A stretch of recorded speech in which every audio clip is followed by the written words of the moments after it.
7h35 em Goiânia, estamos de volta. Primeiro tempo da notícia debate, aqui na bancada comigo, Eduardo Horácio, Kleber Ferreira. A partir de agora, na linha conosco, o deputado federal Giuseppe Vecchi. Deputado, obrigado pela entrevista. Bom dia. Bom dia, Rubens. Bom dia, 730, aos ouvintes. Prazer poder estar falando com vocês. Prazer falar com o senhor também aqui, deputado federal Giuseppe Vecchi, presidente regional do PSDB aqui em Goiás e vice-presidente do PSDB nacional. O deputado, como é que o senhor avalia agora a situação nacional, depois da decisão na Câmara, no plenário, sobre a denúncia, da primeira denúncia contra o presidente Michel Temer?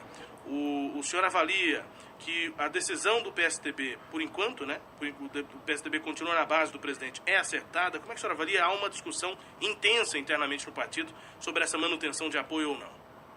Rubens, primeiro é importante ressaltar que o partido continua dividido. O partido votou metade a favor da permanência do governo Temer e metade o contrário. Nós estamos discutindo internamente, eu faço parte da executiva nacional do partido, para que a gente possa agora, hoje, por exemplo, nós temos uma reunião no final da tarde com o presidente Tasso para poder discutir, os vice-presidentes vão discutir um calendário para que o partido possa trilhar até o mês de dezembro. Nós devemos realizar convenções municipais em outubro, a estadual em novembro e a nacional em dezembro. Isso certamente para poder modificar a direção executivas do partido em nível do Brasil. Mas mais importante do que isso é a revisão da nossa carta programática. Nós entendemos que o partido, para poder criar um processo melhor de união nesse momento, é preciso beber daquilo que foi a essência da sua criação, que foi a social-democracia e um conjunto de políticas públicas que certamente, ao longo do período, avançaram em nível do Brasil. E agora nós precisamos realmente rever a nossa identidade para que possamos certamente, a partir daí, avançar naquilo que o PSDB fez de positivo em nível do Brasil. O senhor acha que o PSDB nacional tem que pedir desculpas ou não à sociedade? O governador Marconi Perillo, em entrevista à Veja Online, defendeu que não. Não, eu acredito o seguinte, a autocrítica não faz mal para ninguém.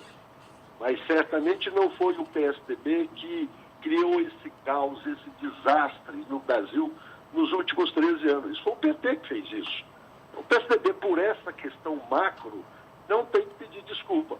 Agora, internamente, como eu disse, não faz mal fazer uma autocrítica e poder rever os pontos que certamente fugiram da linha traçada pela Carta Programática. O senhor acha que Aécio Neves tem que ser preso? Não, de maneira nenhuma. Eu acho que ele foi acusado, como qualquer acusado, ele tem o direito de defesa. E a partir daí, aquilo que a justiça entender de positivo, não só ele, mas qualquer um de nós, entender que tenha feito alguma coisa errada, qualquer um tem que pagar. Mas ele não é o que, até o presente momento, se vê. Deputado Kleber Ferreira. Tá bom, Kleber? Bom, muito bom ouvir o senhor aqui novamente. O senhor acha que o PSDB, ao longo desse tempo, recebendo lideranças de outros partidos, às vezes até cooptando, saiu dos eixos? Daí a necessidade de mexer, inclusive, na carta-programa do partido? O que certamente, a revisão da carta do partido, mais do que analisar um fato antigo, é atualizar. Nós precisamos atualizar a nossa carta programática.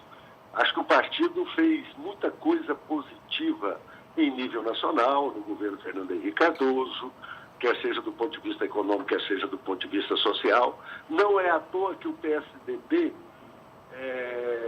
do ponto de vista de governos estaduais, tem o governador Marconi com 4 mandatos, o Alckmin com 4, Pesco do Richa com 3, o Jatene do Pará.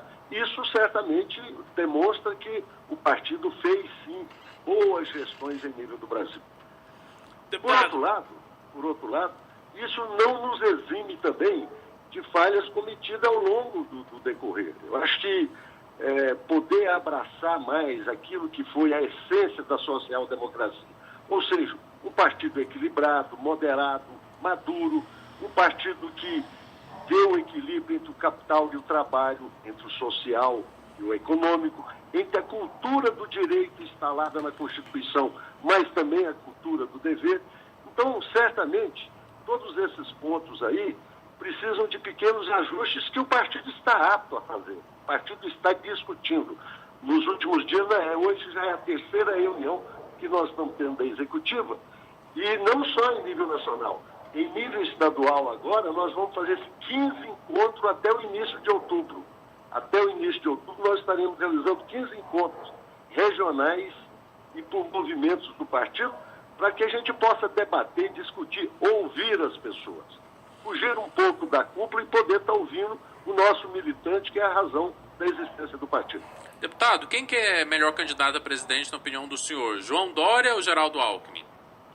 Eu acho que o partido demonstra que tem bons candidatos. O Alckmin é uma pessoa experimentada, o Brasil já o conhece, é uma pessoa que todos nós sabemos. O Dória, por sua vez, com pouco tempo conseguiu se destacar em nível do Brasil. Eu acho que nós temos até dezembro, a ideia do partido é que em dezembro, na Convenção Nacional, que vai eleger a nova executiva do partido, que o partido possa lançar os seus candidatos. Se certamente nós tivermos mais de um, vai haver prévia dentro do partido. É isso que se vislumbra hoje dentro do PSDB. Deputado, qual é a posição pessoal do senhor, analisando o cenário, sobre este apoio, né, definição, a indecisão, né, indefinição do PSDB em relação ao apoio ao presidente Michel Temer? Eu faço essa pergunta sobre o posicionamento do senhor, sobre o governo dele, se deve apoiar ou não, já citando aqui o nosso ouvinte, tá, pelo WhatsApp, o Erlande Antônio, lá do senador Caneto, quer saber do senhor se o PSDB e o senhor não se preocupam com o desgaste de apoiar o presidente Michel Temer, deputado. Olha, o mais fácil era votar contra o Temer, porque certamente com o desgaste que ele tem, você estaria em sintonia com a sociedade.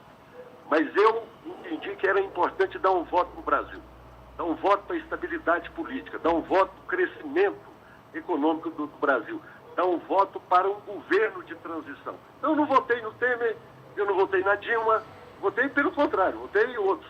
Mas hoje entendo que não se troca de presidente do dia para o outro. E não houve, certamente, fatores maiores que pudessem, nesse exato momento, de dificuldade que vive o Brasil, de nós termos uma opção ao Temer. Quando se retirou, fez o impeachment da Dilma, nós tínhamos um vice-presidente que era o Temer. Agora nós não temos. Ah, não, mas o Rodrigo Maia pode ser o substituto. Mas durante 6 meses, depois volta quem? E como é que o país vai sangrar? Nós já estamos numa situação difícil, nós vamos continuar sangrando. Então eu votei a favor do Brasil.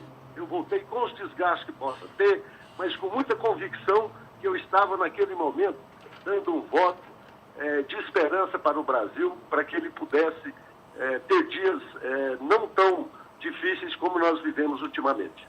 Deputado, só de curiosidade, quanto que o senhor recebeu em emendas parlamentares esse ano do governo federal?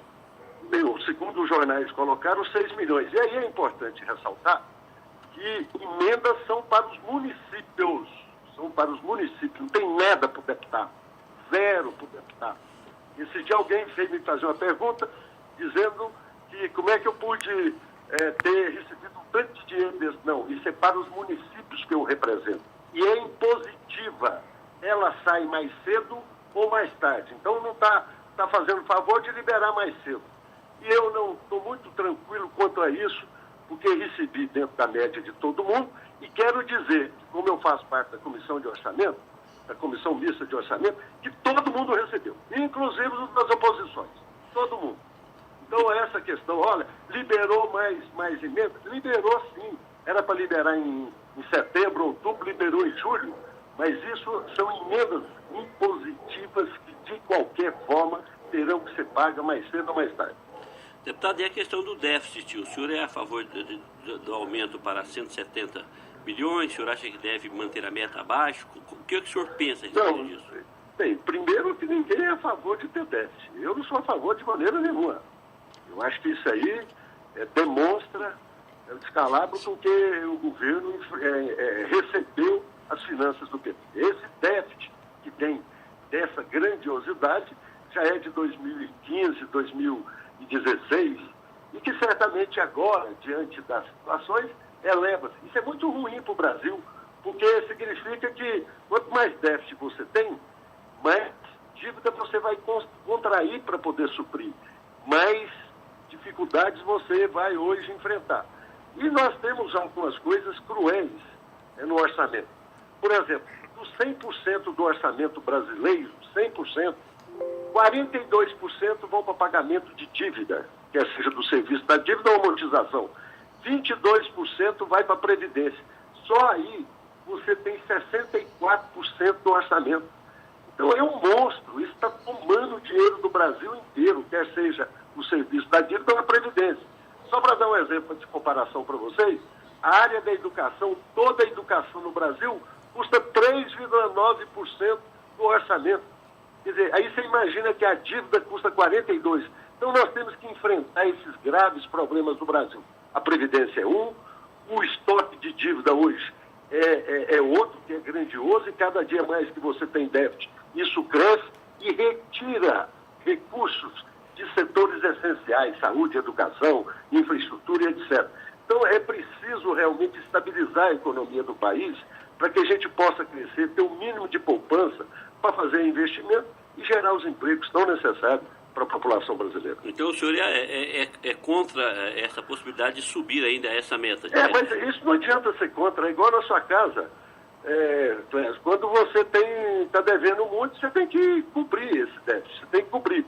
Eu fico triste de ver o Brasil aí com um déficit de 160 bilhões, 159 bilhões, como está se projetando hoje aí nessa discussão da equipe econômica. Deputado, só para tentar ter uma conclusão um pouco objetiva, apesar de ser uma discussão contínua dentro do partido, né, a gente sabe como isso funciona, essa indefinição, essa divisão dentro do PSDB sobre o governo Temer fica até outubro. O senhor disse que o partido vai realizar uma série de discussões em outubro, só que a eleição provavelmente vai ser em dezembro para a direção interna. Isso fica até dezembro?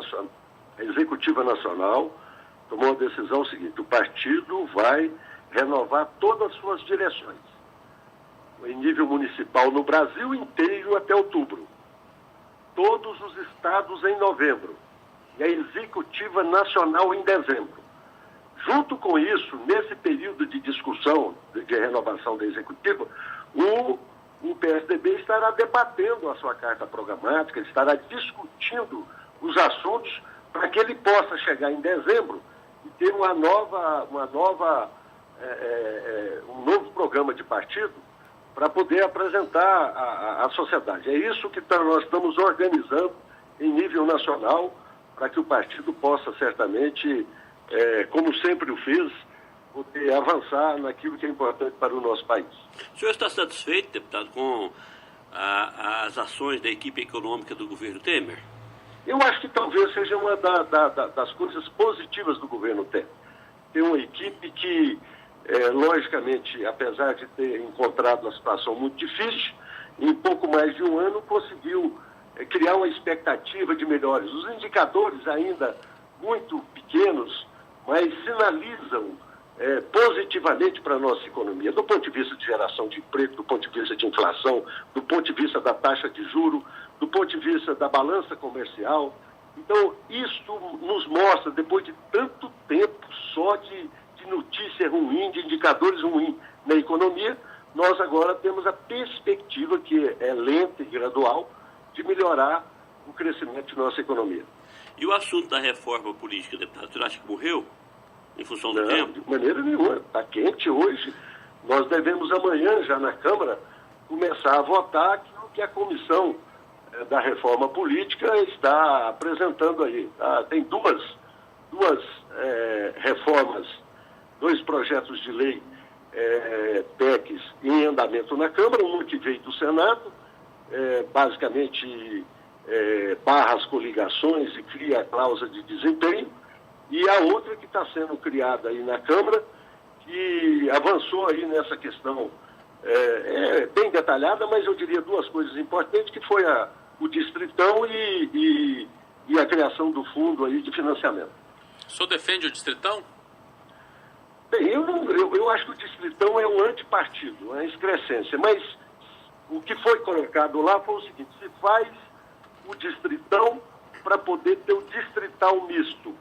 O Distritão em 2018, ou seja, os mais votados, e aí não tem nada a ver com partido, olha que paradoxo, para que em 2022 você venha fortalecendo os partidos com distrital misto. Metade das pessoas eleitas por distrito, por regiões, e outra metade proporcional. Então, se for para uma transição, como está sendo colocado lá, eu provavelmente vou apoiar. Embora veja com dificuldade a sua aprovação no plenário da Câmara, porque precisa de 308 votos. Verdade que o senhor desistiria da candidatura da reeleição a deputado federal se Jaime Rincon for candidato? Aí você está me falando. Você que está me falando isso agora, eu estou sabendo agora. Pois é, o senhor não desistiria não, manteria a candidatura? Não tem nada a ver, imagina, não tem nada a ver. Eu acho que quanto mais candidatos bons que nós tivermos, exemplo do Jaime Rincon, é importante para o partido. O partido tem que fazer uma quantidade de deputados federais boa em nível nacional, como nós fizemos na eleição passada. Nós fizemos 6, mas infelizmente 3 saíram do partido. Então nós precisamos agora trabalhar, sim, esses encontros, etc., para despertar a nossa militância, para ter bons candidatos a deputado federal, a deputado estadual e a todos os cargos que certamente têm uma eleição. Deputado, o senhor como presidente do PSDB em Goiás vê no partido a pré-candidatura de José Wellington como unanimidade e na base do governo, nessa questão para manter a base atual, manter o apoio dos partidos. Tem vários partidos aí que estão na base hoje, mas que dizem que o compromisso é com o governador Marconi Perillo até o final desse mandato. Para a eleição é outra conversa. O senhor está fazendo essas conversas? Lógico, eu acho que o primeiro partido hoje, para responder essa pergunta, o candidato do PSDB é o José Wellington, vice-governador, doutor José Wellington. Ele é o nosso candidato. Quer dizer, eu acho que isso ele já... E cada dia mais, com o seu dinamismo, com a sua garra, com a sua determinação, ele vem conquistando outros apoios da base aliada. A maioria da base aliada já está com ele.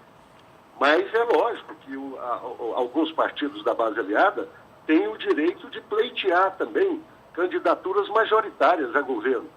Então, mas ainda há um processo de discussão e eu acredito que com a habilidade política que ele tem, que o governador Marconi tem, a gente vai conseguir sim aglutinar essa base e certamente ter uma chapa forte para concorrer ao governo em 2018.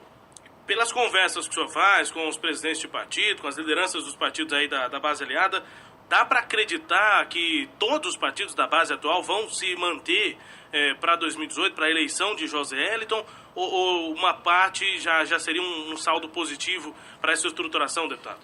Não, uma parte já está com ele, a parte maior já está com o Zé Wellington. Eu não sei se nós vamos conseguir. Acho que a gente tem que ter humildade para reconhecer que os outros têm também direito de pleitear. E a gente tem direito de lutar para poder aglutinar. Eu acho que, como eu disse, está tendo ainda muita discussão e certamente isso vai afunilar a partir de janeiro do ano que vem. O senhor acredita que numa possibilidade de ver em uma mesma trincheira no pleito do ano que vem PMDB e PSDB em Goiás, deputado? Não, eu acho um pouco improvável. Até porque o PMDB já lançou um candidato. Isso não quer dizer... Hoje está todo mundo muito maduro, todo mundo conversa com todo mundo. Às vezes não aliança no processo eleitoral, mas alianças no sentido de gerar desenvolvimento, de gerar crescimento, que é o que interessa hoje. A política como meio para poder gerar progresso, gerar crescimento, gerar melhoria da qualidade de vida das pessoas. E nesse sentido, eu acho que quanto mais puderem os partidos, os governos conversarem entre si, entre governo e oposição, melhor. Mas naquilo que for possível, naquilo que não é possível também, deixa para lá, né? A experiência do ano passado traumatizou o senhor ou o senhor ainda pretende voltar a ser candidato a algum cargo majoritário? Não traumatizou nada, não. Estou com garra, estou com determinação. Eu acho que eu fui para as prévias, ganhei as prévias, não consegui aglutinar uma parcela dos partidos de oposição, da base aliada, e não me furtei, não fiquei agarrando com aquilo, não, de maneira nenhuma. Me desprendi, tive desprendimento, e avançou-se no sentido de ter um candidato, se não foi eleito, mas pelo menos contou com a maioria da base aliada. Acho que isso é natural no processo, as coisas modificam. Num determinado momento está mais positivo para você, em outro não. E estou aí exercitando o meu trabalho de presidente do partido em Goiás, de vice-presidente nacional, e tentando trabalhar aqui no Congresso Nacional para poder fazer um mandato de qualidade. O senhor e Fábio Souza já fumaram o cachimbo da paz? Não, mas nós não tivemos... Nós podemos ter algumas divergências num ponto ou em outro, mas estivemos juntos agora no sábado fazendo um debate lá no PSDB, aí em Goiânia, sobre as questões políticas. Temos bons relacionamentos, nos respeitamos, inclusive naquilo que nós nos posicionamos de forma diferente. Deputado, e essa restauração de uma sentença lá no STJ, de uma ação contra o senhor, com a condenação da Faculdade Camburi, né, sem licitação, houve a restauração contrária ao senhor, né, uma decisão contrária ao senhor. Foi uma sentença que era de 2012 e agora, nesse ano, foi restaurada. Como é que o senhor está avaliando esse processo? Eu estou avaliando, não, eu já recorri. Eu já recorri porque é um absurdo, uma coisa ocorrida, não pela data, no ano de 2000, uma coisa pequena. A minha faculdade faz pós-graduação, vende vaga para todo mundo, para quem quer. Algumas pessoas do Estado fizeram a prova e depois pediram para ser restituído. Eu fui aí em Goiás, eles restauraram aí todo mundo a meu favor. Quer dizer, e depois agora o Ministério Público recorreu aqui para o Supremo e eu entrei agora, recorri, e tenho certeza que a Justiça vai mostrar que é uma coisa pequenininha e eu espero poder, certamente, rapidamente, dentro daquilo que a Justiça entender, continuar mostrando a minha lisura, essas questões que eu tive quando estive na administração pública. Então é um fato. Mas é porque não teve licitação, né? Ruim, mas normal, a qual eu estou recorrendo. Hoje em dia, quem está na administração pública está sujeito a essas questões, a essas intempéries, e cabe a cada um de nós, naquilo que é acusado, poder mostrar a sua inocência, mostrar aquilo que fez. É o que eu estou fazendo. Então, mas só para entender o posicionamento do senhor, né? Porque o Ministério Público aponta a falta de licitação para essa contratação. Não, mas não teve licitação. Você já deve ter feito pós-graduação. Não existe licitação para pós-graduação. Qualquer uma empresa em Goiânia, qualquer uma que vende pós-graduação, vende pós-graduação aberta. Se há uma pós-graduação, a pessoa vai lá e concorre. Não tem licitação. Não foi feita para o setor público. Foi feita para cada um. 5 pessoas do setor público que fizeram a inscrição e depois solicitaram aos seus órgãos que o governo pagasse. Isso em 2000. Coisa mais natural. E, aliás, está ocorrendo agora no nível do Estado de Goiás. Então, não é questão. Eles elencaram isso e eu estou provando lá que não houve essa questão de processo licitatório, não. Tanto que fui inocentado por todo mundo do Tribunal de Justiça de Goiás. Deputado, mas não seria o natural, nesse caso, que houvesse, abrisse um edital para que as faculdades interessadas, ainda que aparecesse, só se inscrevesse a Faculdade Camburi, para que as faculdades interessadas se apresentassem nesse edital? Não, de maneira nenhuma. Não tem edital. Nós estamos lá agora, na Camburi, nesse exato momento. Se você abrir o site e entrar na Camburi, tem 6 cursos de pós-graduação sendo vendidos. Não é edital. Cada pessoa individual, pessoa física, vai lá e faz a inscrição se deseja fazer. Ou na Camburi, ou na Católica, ou na Universo, ou no IPOG, aonde quer que o seja. Não tem como fazer edital se eu não estou vendendo uma pós-graduação para o setor público, eu estou vendendo para pessoa física. Não existe isso. Não tem edital. Os preços iguais para cada um. Então foi isso, mas isso foi uma acusação que não me interessa botar à tona aí, de um deputado estadual à época que fez essa... Mas tudo bem, acho que estava no papel dele e cabe a mim, e é isso que eu estou fazendo, provar a inocência nesse caso. Deputado, muito obrigado pela entrevista, a disponibilidade de conversar aqui com a 730. Um abraço, bom trabalho. Sempre é bom conversar com vocês. Um abraço, felicidades. Conversamos com o deputado federal Giuseppe Vec, do PSDB, presidente regional do partido, falando conosco sobre governo Temer, também sobre a situação nacional e a articulação aqui em Goiás. Também você confere no facebook.com/rádio 730 e no portal 730.com.br.